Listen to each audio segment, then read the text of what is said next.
All righty. All righty. Heavenly Father, thank you so much for the blessing to be able to have Chris Mckelvie with us tonight. And I just pray, Father, for your favor. I pray that we invite you into this time, and we pray that you would move and that you'd speak through Chris. And Lord, you just move in a mighty way. So Father, bless Chris, bless our time in Jesus' name. Amen. Excited to have everybody. And Chris, again, thank you, brother. My first question to launch into today, our goal today is to strengthen and encourage every athlete on here. We want to strengthen and encourage you with mental performance. We want to inspire you with some stories, and we want to build into you and into your career. And so with that, Chris, my first question for you as we launch in is, what was the highlight of your hockey career? When you think back over all the years that you played, what was the highlight? Ooh, that's that's tricky. I think if you ask me next week, my answer might change. But probably the one that comes to mind first most of the time is what Gary mentioned in the intro, is playing in the Frozen Four. So Gary and I back in 2009. By the way, somebody put 1999. I hope we don't look that old, that we were in college over 20 years ago. That was we'll get there someday. But in 2009, both Gary and I played on different teams. I played for Bemidji State, and we made it to the Frozen Four. It was a Cinderella story. It was just an incredible run, and it kind of set the table too for an incredible season the next year when we actually were a top 5 team in the country. And just what an incredible time for our team to experience that. There's 60 some college Division I teams, and only 4 of them get to make it to the single elimination on national television. And it was just an incredible experience. So that's probably one that sticks out to me most. From an individual standpoint, I was, for whatever reason, I was fortunate enough to be a captain at Bemidji for a couple of years, and also as a professional player. And so for those that maybe know a little bit about my career, I wasn't the most skilled player ever. So the reason I bring that up is because it was just maybe an encouragement to a lot of you that you can play a role kind of no matter what your skill set is, and have an impact on a team. So those are kind of one team thing and one individual highlight of my career. Man, I remember playing you in Washington D.C. in that game in the Frozen Four. We were both 4 seeds. Miami was a 4 seed, Bemidji was a 4 seed, and you guys were really good, man. Super fast. For those of you guys that didn't know Chris Mckelvie when he played, man, he's the fastest guy I ever played with in my life. When I trained with him, we probably did sprints every day, if not every other day, and I beat him one time, and I love it. And I remember it, and I talk to Chris about it all the time, and I will rub it in the rest of my life. I might have tripped him at the start, but I beat him. And it was good, man. But Chris was a great player. He was an absolute warrior on the ice. So the thought of being a Christian athlete and not being able to play hard and intense and tough, man, Chris Mckelvie was that kind of guy. We can be Christians that compete with that kind of intensity. And I remember that in that Bemidji game, Chris. That's a great highlight. Let me ask this one. What's your greatest adversity that you had in your career? Well, that's the same. I guess both Gary and I were fortunate enough to play for a long time, and so I might give you a different answer next week. But probably the biggest adversity was over the course of a season, and I'll probably get into this a little bit more. And it happened actually multiple times, but specifically one time was my first year at Bemidji State. I played 11 games out of 36 or 38. And so without question, that was probably the biggest adversity I had to face as a player, because incredibly difficult. You kind of got everybody patting you on the back as a Division I player, and it is a big deal. And then to not play, you feel like a failure, and you feel like your worth is tied up in how much you play and what line you're on, and how many points you're getting in ice time and all that. And we're going to talk more about that tonight. But that was no doubt, not playing was some of the biggest adversity as a player in my life. It's hard, man. It's super hard when you don't play. I live that too. And, it's wild that, on the outside, you can have this unbelievable, resume and this picture of great success and yet have those times where you're healthy scratched or you're struggling and you're battling and the slumps hit or the coach isn't playing you. And how do you win in those moments? Like, yeah, I'm excited to talk about that tonight. So Chris, I'm just gonna let that be a lead in. Why don't you tell us your hockey story? And I'll just hand the floor over to you and tell us your story. Yeah. Okay. All right. I'm looking at the time here, just making sure I don't go too long. My players laugh at me, guys, because I'll say, "Hey, we're going to go for 10 minutes," and then 16 minutes later, we're finally done video or something. So I'll try to be respectful of everybody's time. But I kind of mentioned it when I prayed, but I do hope it's really cool to see so many players of all different ages. And as I sit here and look at you guys on a screen, I can't help but be encouraged that you guys are taking interest in the mental side and learning what it means to be an athlete, like a real athlete, and hopefully a Christian athlete at a young age. Because Gary and we started at a much later age, and I only wish I would have known a lot of these skills and more about my identity when I was, your age. And so it's really cool for you guys to be on. So I hope that this is a huge encouragement for you guys. So I'll give you a little bit of my story here. So I grew up in Minnesota, just outside of Minneapolis area. I played for a school called Irondale High School. For anybody that's in the Twin Cities here, we were by no means a powerhouse. In fact, quite the opposite. We were kind of a doormat for a lot of teams to beat up on. And there's been about 4 Division I players in the history of Irondale hockey, and 3 of them come from one family. So that's kind of cool. I have a twin brother and an older brother, and it was pretty cool growing up. We were a big time hockey family. My dad grew up in Canada, my mom in northern Minnesota. So it was kind of in our blood, so to speak. And we loved it. We were at the rink all the time. This is kind of back in the day when you could drop your kids off at an outdoor rink and give them $5 and we'd order pizza at lunch and we'd play for 10 hours straight on the pond or on the outdoor ice. And so it really was a part of our life. But I was really fortunate because my parents, even with their hockey background, they never pushed us. They never talked about how good we played or how bad we played. They did talk about our effort and our attitude quite a bit, but I'm just incredibly thankful for their support growing up. So that's a little bit of my background, and played for a really bad high school team and a really bad kind of association. I don't mean to be disparaging to the place I grew up in, but it's just not a hockey town in Minnesota. And so it's actually pretty difficult to get noticed, pretty difficult to kind of get out of there. As I mentioned, there hasn't been many players that have left Irondale and gone on to be successful. And thankfully, my older brother had played junior hockey and had a really good relationship with the team he was in. So it kind of gave my twin brother and I an opportunity 3 years later to latch onto that team. In full disclosure, this is what I believe is the only reason I made the junior hockey team in the North American Hockey League was because my twin brother, who was better than me, made the team. And so they're like, well, we got to take both of them. So they took me. And I played in Bozeman, Montana for 3 years. And when I talk about the adversity I faced at Bemidji State my freshman year, I faced that same adversity my first year in Bozeman. I was a first-year junior player. You kind of go from being the best high school player to going into this pool of players where you're the new guy and you're the worst player. And so it's really new. It's really foreign. And I got scratched almost half the games there. And that was a huge turning point in my career, because I had to make a decision. Was I going to give up on junior hockey, or was I going to fight through and continue to do something I love and I'm really passionate about? And I still remember that, March or April when we got done, I went back home and it was like a light switch flipped. In my heart, in my mind. I would consider myself a decently hard worker, but I would probably get outworked by some people. And the light switch flipped for me. And I remember just being never leaving my parents' garage. I was shooting pucks constantly and I was stick handling constantly. And if I wasn't shooting pucks or stick handling, I was in the weight room.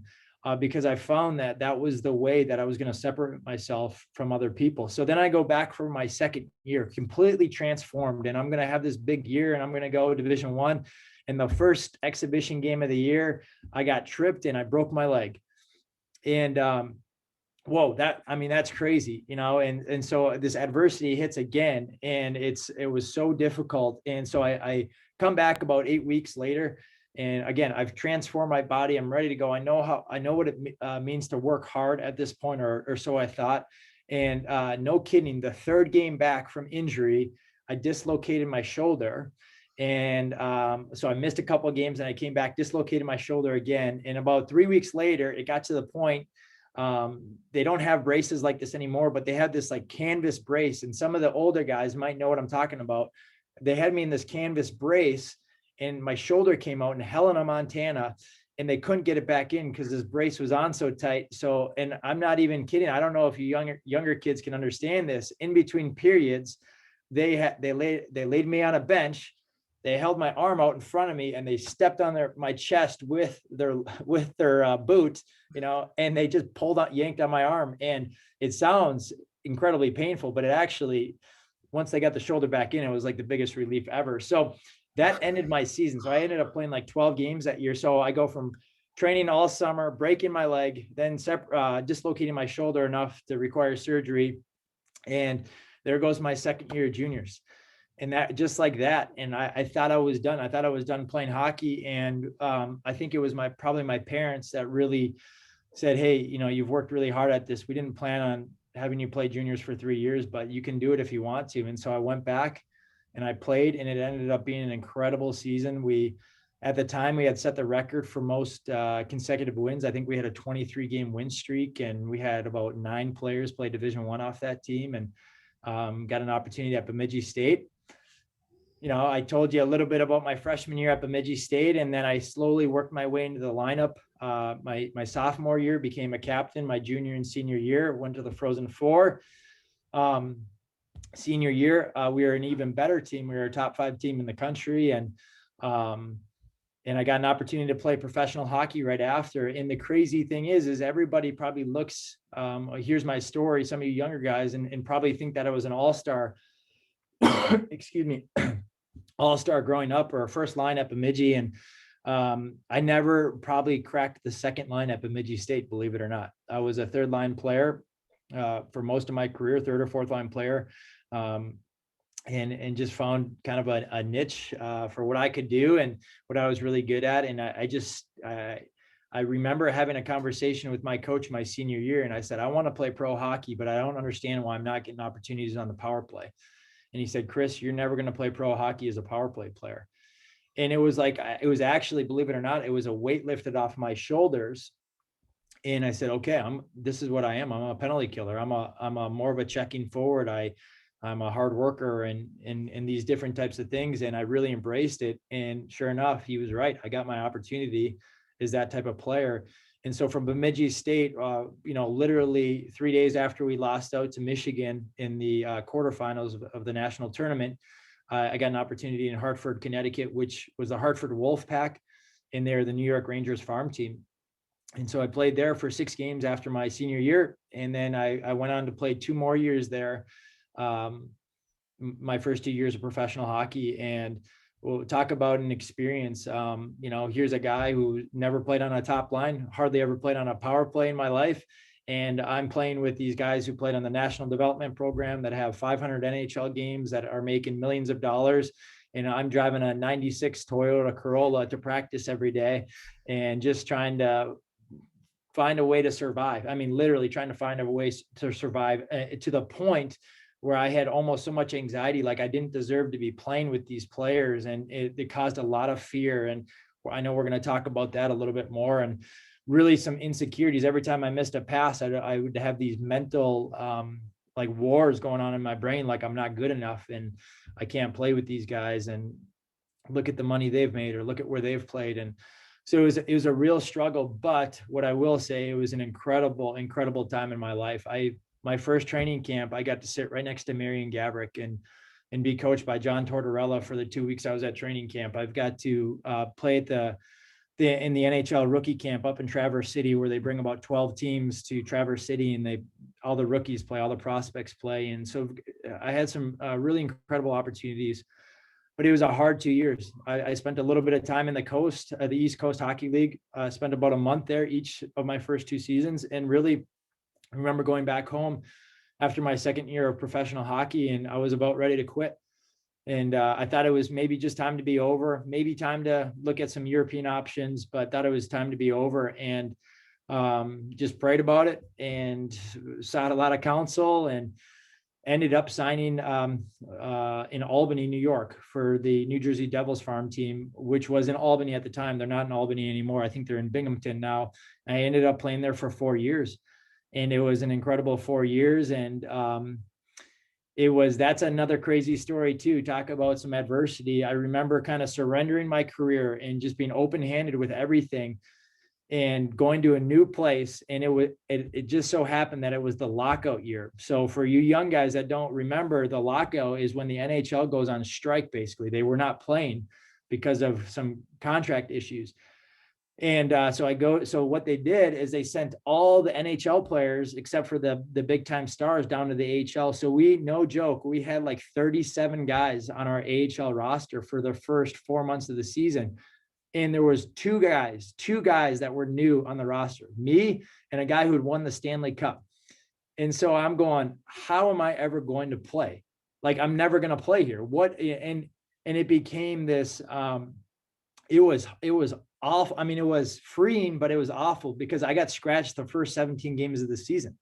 And I'm like, what? I don't get this. Here, I thought I was going to quit hockey. Now I end up playing, and it ends up being the lockout year, and I get scratched the first 17 games of the year. And long story short, I had a conversation with the coach, and I thought it was a really healthy one. I get put in a game, and the rest is history. I didn't come out for basically the next 3.5 years. I got scratched maybe 2 more times in my career, and it was an incredible 4 year for my wife and I in Albany, New York. And from Albany, I didn't want to be done playing hockey, but the Lord was leading us somewhere else, and ended up coaching at West Point for 2 years as a Division I assistant coach. And now I've been at Bethel for 4 years, the last 4 years. And it's been an incredible 4 years. We have a really awesome group of guys that our coaching staff just loves. And we're just so fortunate and blessed to be coaches here at Bethel, and to be able to pour into their lives, and they're pouring into our lives too. So there's a lot more that I could get into. Gary, I don't know if you want to keep going down the Yeah. Let's debrief a little bit, man. Thank you for sharing your story. I'm like hook, line, and sinker listening to all this. Like, I'm ready to run through a wall, man. Your story of endurance and persevering. And the thing that I'm reminded of, and this is so true, and so many on this call won't understand this. Those of us that played professionally will, but you're like, adversity hits everybody, and you like, the way that you push through those things. Not everybody's story is one of just like immediate success that just happens and you all of a sudden are Sidney Crosby to the world. Like, there's a lot of guys playing professional hockey that just endured and refused to give up. It's endured and refused to give up. You had so many moments. I was making a note on my thing here. You had moments when you were scratched, when you were cut, when you were at a high school that came from a town that maybe wasn't one of the big towns in Minnesota. You could have victimized yourself and said, man, I'll never get a chance. And I know there's some guys here on the call that come from areas of the country that are not hockey hotbeds. Like, they're just not the strength and the hotbeds of AAA hockey that are in some areas of the country. And that's an easy thought, is, I'll just never get out of this place, right? You could have done that, Chris. You could have thrown in the towel when you got scratched all those games and you feel like you should have played. When you got injured and you come back hopeful and excited and you get injured, you could have thrown in the towel. But one of the things that is so inspiring to me about your story is those moments, instead of defeating you, they motivated you. And you doubled down and you leaned in and you pushed through and you refused to give up in those moments, and you got motivated rather than defeated. And I'm just inspired hearing that. It makes me want to run through a wall, because that's part of what it takes, right? Like in terms of climbing the ladder, it doesn't just happen easily for everybody. Like, can you speak to that for a second? Just like climbing that ladder, the adversity, and what encouragement would you give to people that maybe relate to you in that area? Yeah, for sure. I would love, I mean, that's what I'm passionate about talking about, and I have 29 players on Bethel here, and I've had a lot of players here in the past, and so I get to pour into them, hopefully in this area quite a bit. But I think I'm kind of looking at the screens here, looking at your faces, and I'm going to be pretty blunt. I think young boys, specifically young men, because that's what I work with, and I would say the same is probably true with young female athletes too. Is we give in way too quick. We give in way too quick. And we always think it's somebody else's fault. Oh, I'm on the third line because coach is playing a favorite. I'm getting scratched because so-and-so's parents were talking to the coach. And I am not saying some of that stuff doesn't happen. It totally could happen. But in our lives, young men here, and I apologize if there's some young female athletes too, is we are responsible for everything that happens in our life. And whether it's your faith journey, whether it's your hockey journey, whether it's trying to get stronger in the weight room or your nutrition, it's nobody else's fault if you're not making the improvements. Can you have more resources sometimes? Sure. Can you be in better situations that cultivate growth? Yeah, absolutely. And so I'm not taking coaches' roles out of this or mentors' roles out of this or what organization you're in, but hear me, guys, is you guys should take full responsibility for the hard things in your life. And again, I think there's a lot of parents on here, so hopefully they can help guide those conversations a little bit more. But I'm talking specifically about your hockey career right now, and even some things probably in the classroom too, guys, is your work ethic and your attitude and your heart and your mindset towards things are going to really determine the outcome. And I might be skipping a little bit ahead here, but one of the things I will say, I wish I could go back and do some things differently, probably. But one of the things that I want for all of you guys, but I know that happened to myself. I was really bummed out. I never played an NHL game. But what I did know when I retired from hockey is I had peace of mind knowing that I gave it everything I did with the gifts and abilities I was given and the resources I had at the time. And so I could sleep good. It still pains me a little bit when I say, oh man, I was so close. How didn't I get one game in the NHL? But I gave it everything I had. Gary and I were running, when all our other buddies are out playing golf or they're out maybe partying or something, and we're in our second weight room session in a day with some other guys, or we're running sprints on a beach, or we're shooting pucks or stick handling, or we're talking about the mental side stuff. And so we were, I have confidence knowing that we gave it everything that I gave it. And I would say the same about Gary, is that we gave it everything we could to rise to the level that we could have, and so that's what I would say. I couldn't You guys agree are with you so more. responsible. I couldn't agree with you more just on that fact. You said that we give up way too easy sometimes. And I think that's so true. And like you said, like we can easily fall into the position of just complaining or blame shifting that, oh, it's coach's fault. I'm not playing, or it's this guy's fault, that I didn't get on the power play, or this parent talked to this person and therefore I'm not playing. And we can get so wrapped up in that. And it takes humility and it takes incredible courage and character to take responsibility and to look at ourselves. And I'm like you, I'm not saying that stuff doesn't affect it sometimes, but there's often, way too often, that, yeah, it's my responsibility. I could have done something there. And that's a real man that's able to do that. And so as a coach now, when you look down at players, is that a character quality that you see in players that really makes them attractive? 100%. And players do it. I did it imperfectly. Gary, you probably did it imperfectly, but 100% is a player's ability to persevere and fight through it and own things is so incredibly valuable. And I'll just give you an example of this that might be applicable to you guys real quick. Is let's say you're playing in a game and you're a forward, and you go forecheck and they break the puck out, and then the defenseman gets walked. I mean, like highlight reel walked on Sports Center, they get walked and the other team goes down and scores a goal. Right. One of the things we're so quick to do as athletes is we're going to go, why did the defenseman get walked? And what if in that moment, as the forward, I go, what could I have done to change that? How was my forecheck? How was my stick? How was my communication? Right? What if the goalie's going, oh man, I should have had that, not blaming. And then the defenseman and everybody on the whole team goes, what could I have done to affect that? Right. And then the other side of that too is just the personal adversity. You say, I got bumped down to the third line today, or I didn't get power play time.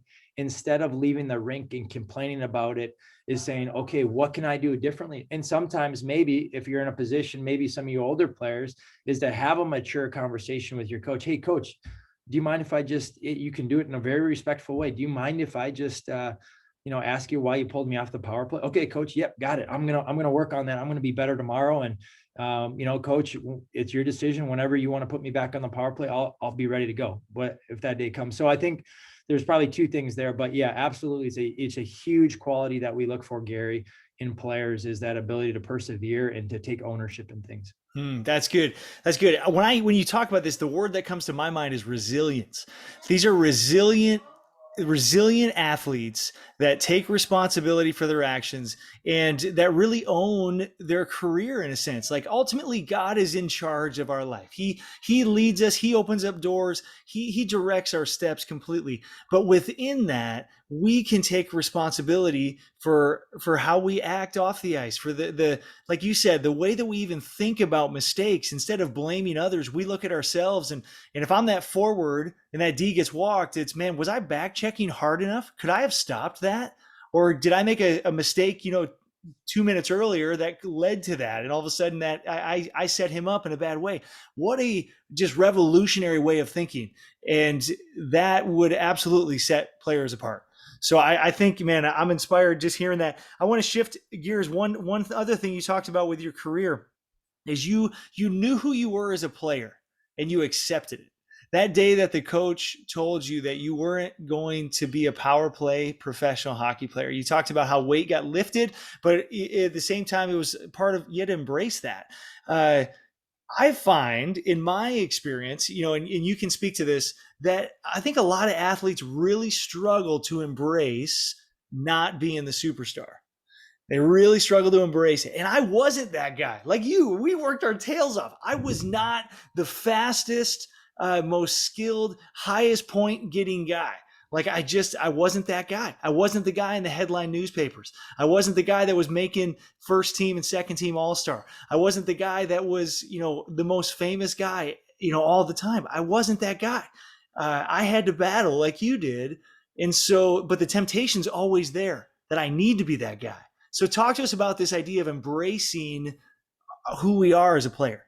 Yeah, for sure. And hopefully it makes sense to you guys is knowing who you are. I think Instagram and social media and what your peers say, and sometimes what your parents and coaches say, we get this false view of ourselves or think that, a third line role or, backup goalie is somehow unimportant.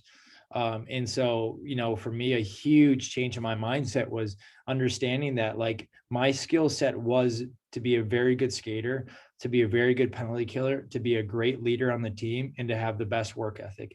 And so when I embraced those things, it really helped take the weight off my shoulder to say, well, I didn't score tonight. Well, okay, that's not where I'm bringing value to the team. And I want to be very clear. That does not mean I didn't try to score or I didn't shoot pucks. In fact, it almost motivated me more to shoot more pucks and stick handle more, because it wasn't saying that I'll never, my coach, he kind of did tell me that I'd probably never be a power play guy. But when I got to play pro hockey, all options are on the table. You can make the NHL, you can be on the power play. So I continued to work like crazy to increase my skill set and to shoot, thousands of pucks every summer, to stick handle constantly, and to visualize the game, to get in video, and to do all these things to increase my skill. I wasn't just settled being the player I was going to continue to work for, but I had peace of mind knowing that my value currently on this team was, as a third or fourth liner, generally as a winger when I was playing pro, but also as a center in college, and checking line usually against the top players. And as a player, the quicker you can learn what your skill set is and what you're really good at, and just continue to work through that, or to work in that, is such a healthy thing. If you're a shutdown defenseman, continue to work on scoring goals from the point.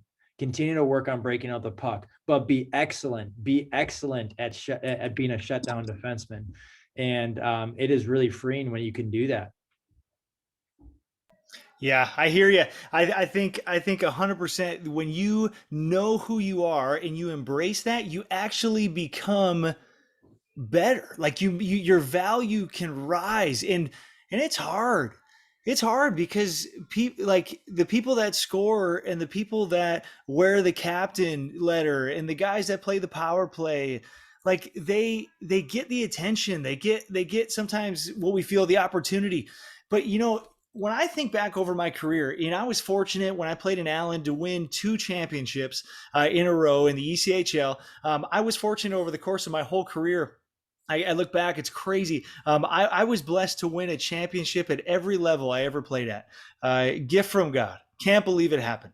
Part of my story, though, that I was even fortunate to be a part of that. But I look back on these championship teams, and I can tell you some of the guys that really made the biggest difference are guys you'll never see on the stat sheet. I shouldn't say never see, but you rarely see on the stat sheet. I had a guy when I played in Dallas. His name was Dyson Stevenson. The guy was an absolute warrior. He blocked every shot. He battled. He went to the hardest areas of the ice. He was a great penalty killer, like you were, Chris. He took huge, hard face-offs and just played a really tough game. And because of him and guys like him, we won championships.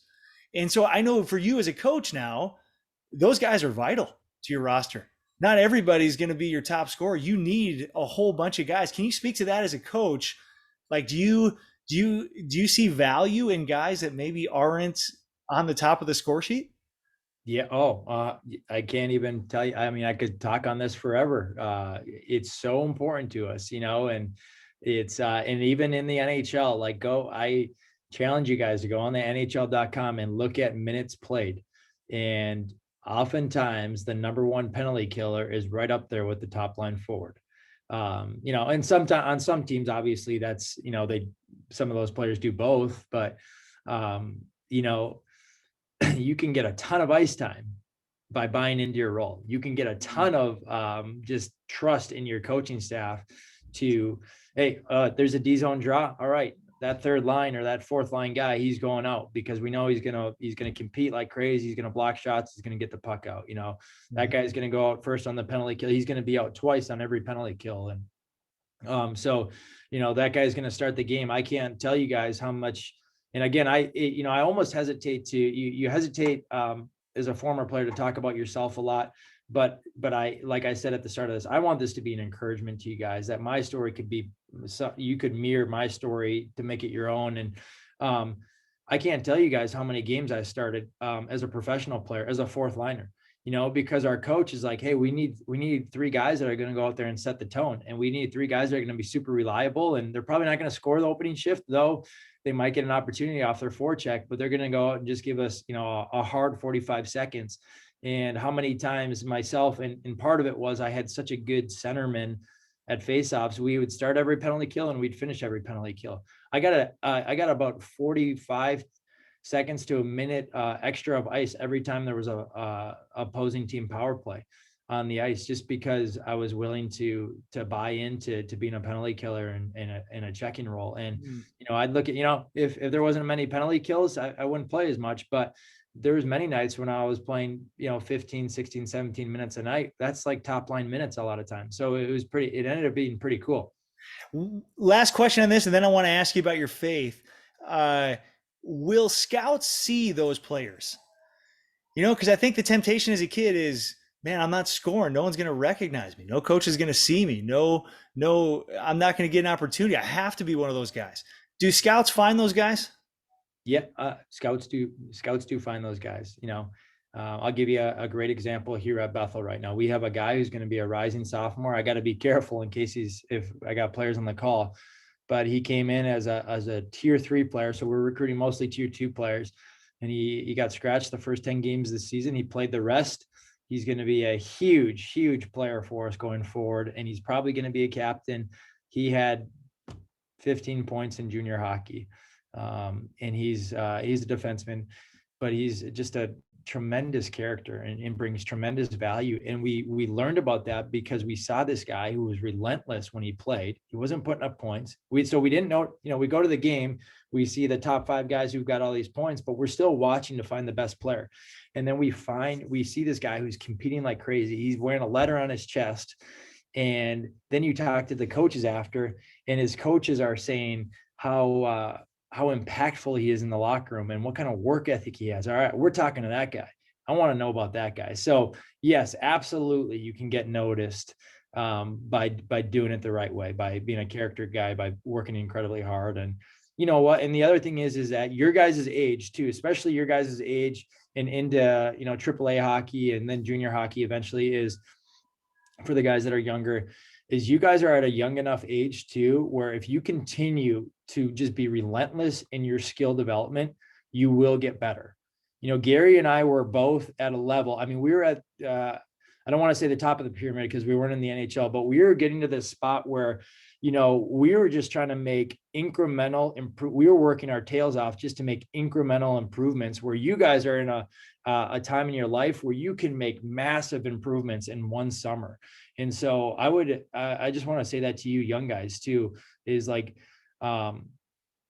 really fight for it, because you guys can completely transform yourself as a player in the next 3-4 months, and then do it again next summer, and then the next summer. And then we're going to talk about the heart and the head.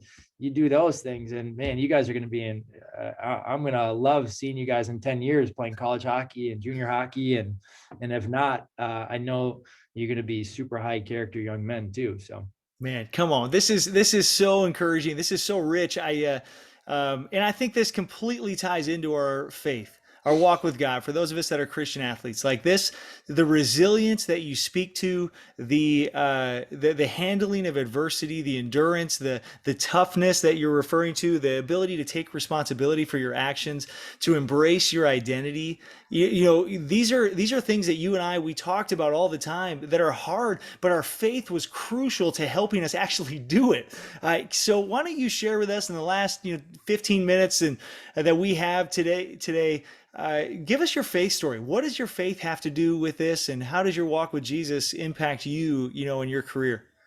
Yeah, I'd love to. I'd be honored to. My faith, what I believe about Jesus and what he's done in my heart and my life is everything. It's not like this priority list. It's not like Jesus, hockey, or Jesus, family, hockey. Oh boy, I'd get in trouble for that. It's like Jesus, right? And he is my life, and my faith in him is now everything else I do is just an outpouring of what I believe. And so a little bit about my faith journey. I was not a Christian growing up. Like I said, I had 2 incredible parents. I couldn't have asked for better parents, and awesome brothers. Really, I extremely fortunate to have the upbringing I had. But we didn't, we'd go to church on Easter and Christmas, maybe similar to what some guys do here. And we didn't talk about faith. We didn't talk about Jesus. We didn't talk about the Bible ever. And it wasn't until high school, I had this high school soccer coach, and he just started to pour into us, and kind of found out that he was a Christian, and he read the Bible, and he was kind of cool because he listened to Bob Dylan too. And it was like, all right, this cool soccer coach, he's kind of young, and his wife was our English teacher, and they would have us over for dinner and just talk about God. And so the seeds kind of started to be planted. And then I go to junior hockey of all places, and I have a coach who's a godly man, and it's, he's praying before games, he's praying after games, he's talking to us about going to these Bible studies, and you're kind of like, what? I'm just here to play hockey. Like, what's going on? But there's something about this guy. He's like super tough. He like knows what he's talking about. He's a super hard worker. And you're like, man, I like this guy. All right, if he tells me to go to Bible study, I'm probably going. And then we go to Bible study, and they got this like massive buffet. It's like the best meal of the week. and you got like 18 hockey dudes sitting in this Bible study in this little house in Montana.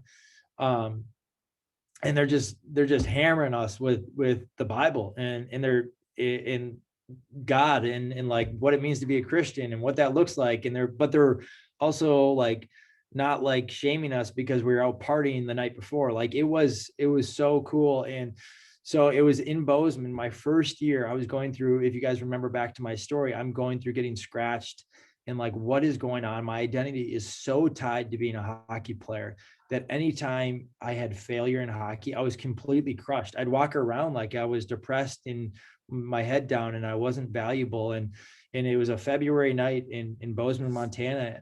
And one of the our chaplain, our team pastor he's like, I feel like somebody is ready to give their life to Christ. And so I'd love to pray with somebody. So I kind of put my hand up, and in front of all my teammates, I broke down and just started weeping because I for the first time in my life, I realized I was broken and I had a huge hole in my heart. And in front of my teammates, I wasn't even embarrassed, that I was crying, and my teammates were like giving me hugs. And, it was in that moment that, God just did a miracle in my life. And I remember walking out, is still like vividly. I remember walking out in Bozeman, Montana, cool February night. And if you've ever been to Bozeman, it is beautiful. It's in this valley, but the mountains are close enough where even at, when it's pitch black, you can see the silhouette of the mountains, and you could see a billion stars out there. It was the first time in my life I looked at nature in God's creation, and I actually saw his fingerprints. Like he was like an artist just drawing. Like I never looked at the mountains and was like, oh man, that is beautiful. I'm just like, oh, that's cool. It's mountains. Yeah. Right. That's a cool lake.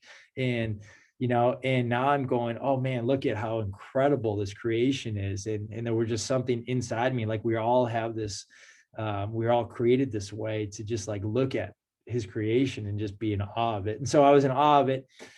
And then, I'm this Christian, and I'm this Christian hockey player. I'm just this guy who happens to play hockey. And it was really over the course of, I'm still learning. I'm 37 years old now, but, or the course of the next probably 4, 5, 6 years that I really started to really understand what it means to follow Jesus and to walk with him and to know that my identity is in him.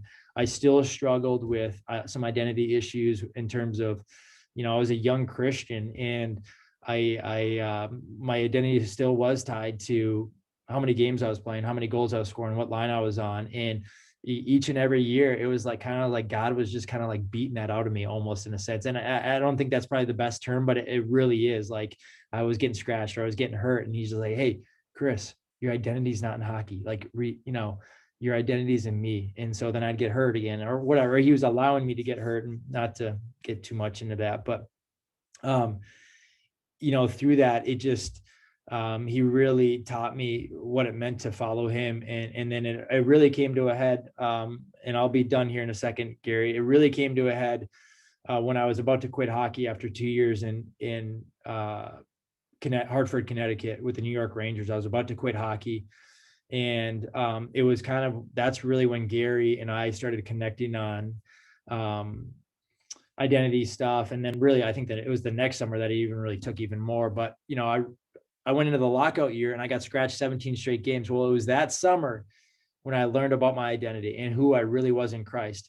And I can tell you, as hard as it was getting scratched 17 straight games, I had peace of mind the whole time. Not that I didn't go home frustrated, not that I didn't go home and I was almost in tears some nights with my wife, like, what are we doing here? But every single day I'd wake up new again, and I would go, I got another opportunity to play this game that I love. And I just go and I just play free. And sure enough, I got in the lineup. And like I said, I never came out hardly in 4 years. I signed a 2-year contract after that. And it was just an incredible time in Albany. And it was all the biggest moments of my faith development were understanding who God made me to be, and what I was here for. And it was really cool. And there's a lot there about like influence on a team as a Christian and what that looks like and all that. But God has been, I'm not very good a lot of times. Like I think there's some people from Bethel here, like I get it wrong a lot, but for whatever reason, God has allowed me to be a leader of 30 young men and other coaches and of my family. And I get it wrong all the time, but his grace and what he's done in my life is just allowed me to be in these positions to hopefully impact people and encourage people and to show them um, hopefully what fully devoted to Jesus means. And so, um, Chris, yeah, you're an inspiring man, brother. I'm gonna toad on you in a second here, but I got a question before. You talked about in your hockey story about fear and anxiety and insecurity and doubt, comparison traps. When you came to Christ and you began to recognize this identity shift, that you were not defined by your performance and what other people thought about you, you were defined by who God declared you to be, and you were a Christian that happened to play hockey, not a hockey player that happened to be a Christian. You were a Christian that happened to play hockey. When you began to walk with Jesus and experience this, did it help with the fear and the anxiety and the insecurity and all that stuff that you wrestled? Did it really help you? yeah, it helped me immensely. I can't even tell you how much it helped me, but what I will say is I became I started following Jesus when I was 19 years old. It took a while. It wasn't like, for me, it wasn't like all of a sudden everything's changed, right? There was a lot of work involved, and it's still daily work too. But yes, the more I understood my identity, the more peace of mind I had in every part of my career, right? So even if there was failure, or even if there was a scratch, yes, there was frustration there. Sometimes there was tears, sometimes there was anger. But it never, I'm trying to think about how to word this. It never affected my overall well-being as a man. Hmm. And maybe what I mean by that is, like, I always had peace of mind knowing whose I was. And I belonged to Jesus, I was part of his kingdom and his family. And so there's always peace of mind. And one of these things, I don't know if this is going to resonate for some of you young guys, but what I tell my players all the time, and hopefully this is fine to say, is there's going to be a time and day when, well, maybe I'll put it like this. I'm going to go home after this, and my 5-year-old and my 7-year-old are not going to care how many points I had as a hockey player. They're not going to care if I won or lost as a coach. They're going to care what kind of dad I was. And I think Jesus looks at us very similar, right? He looks at us and he goes, Chris, I don't care how many points you had. I don't care what line you played on. Did you give me everything? Did you give me everything? And if you can say that, then Hmm.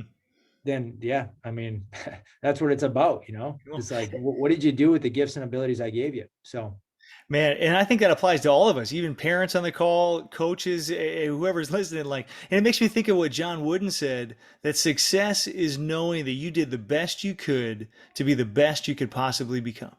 It's like that effort and that passion. I hear you, man. And it makes me think God actually says in 1 Samuel 16:7 that God sees not as man sees. Man looks on the outward appearance, on all that stuff on the outside, the performance, the accolades, the awards, the points, the stats, the line, the level, all the outward appearance. Man looks on that. But it says that the Lord looks on the heart.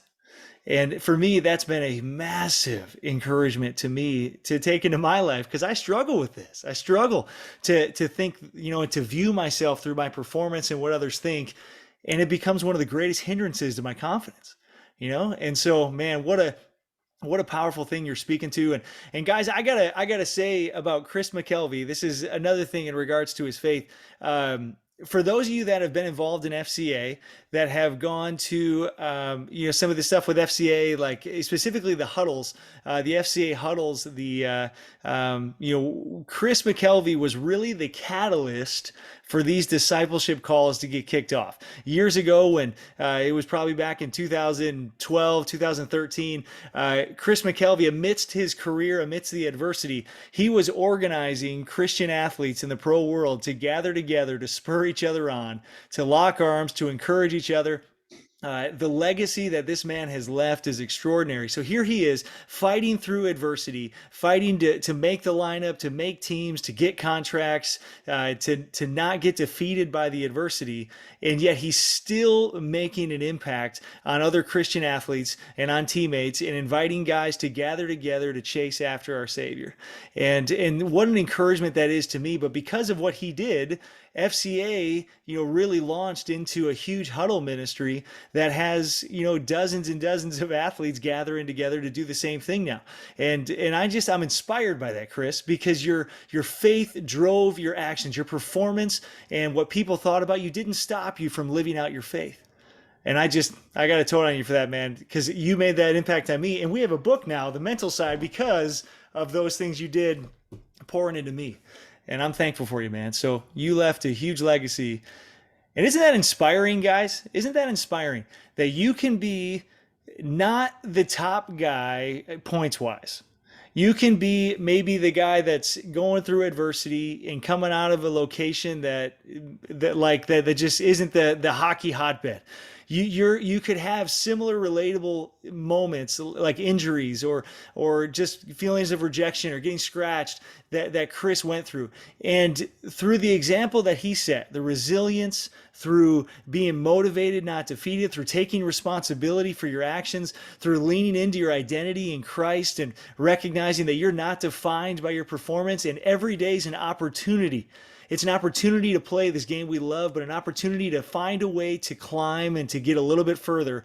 It's not defeated and victimizing mentality. It's an opportunity. If we can learn from Chris in these ways, man, that can set us up for incredible opportunities in the future. And so I'm fired up, Chris. I'm ready to run through a wall, brother. I appreciate you, man. Do you have anything on your heart left to share as we kind of wrap up? Anything you'd encourage these guys with? Well, the first thing I would say is you guys can find my contact, text or call, cell phone. That is, everybody calls my office phone. I never check that, but you can text, email, or call me anytime. Seriously, guys. And one of the things as a believer is like, there's a common bond, that like, doesn't matter where you live in the world, doesn't matter who you are. Like, we believe in Jesus. So we got this common bond, which is really cool. And then you mix that in with hockey or athletics. If we have some non-hockey people here, it's just really cool. And to be able to be a part of each other's stories and intertwine there is like, if I could help you in any way, just talk to you for 5 minutes or text you back and forth. Seriously, don't ever hesitate. Mm-hmm. But really, guys, I want you to get that. Like, it's the most freeing thing that will ever happen in your hockey career, probably in your life, is knowing who you are and who you're created to be. And so continue to be around the right people and learn about what is God saying about you. What is he really saying about you? He's not saying anything about your Instagram following or what clothes you wear. I'm not saying those things are bad, right? It's not bad to wear nice clothes. It's not bad to want to get likes on Instagram. But if you're defined by that, guys, it's going to come crashing down. If you're defined by if you score a goal this weekend or not, it's going to come crashing down. If you're defined by if you hang out with the cool kids at school, it's going to come crashing down eventually. So guys, and none of those things are unimportant, but they're just not the main, they're not the thing. The thing is this is who God says you are. He loves you. He says, if you believe in him, you're washed clean. And there is the most freedom that will ever happen in your life. And so you take it from two all former hockey players here, that this has changed our life. And it's incredible to see what's going on in the hockey world now too. And really athletics. It's amazing. Yeah. And Chris, like you, man, God grabbed my life. I didn't grow up in church. God grabbed my life when I was in college. Honestly, I came to Christ like 2 weeks before I played you in the NCAA tournament.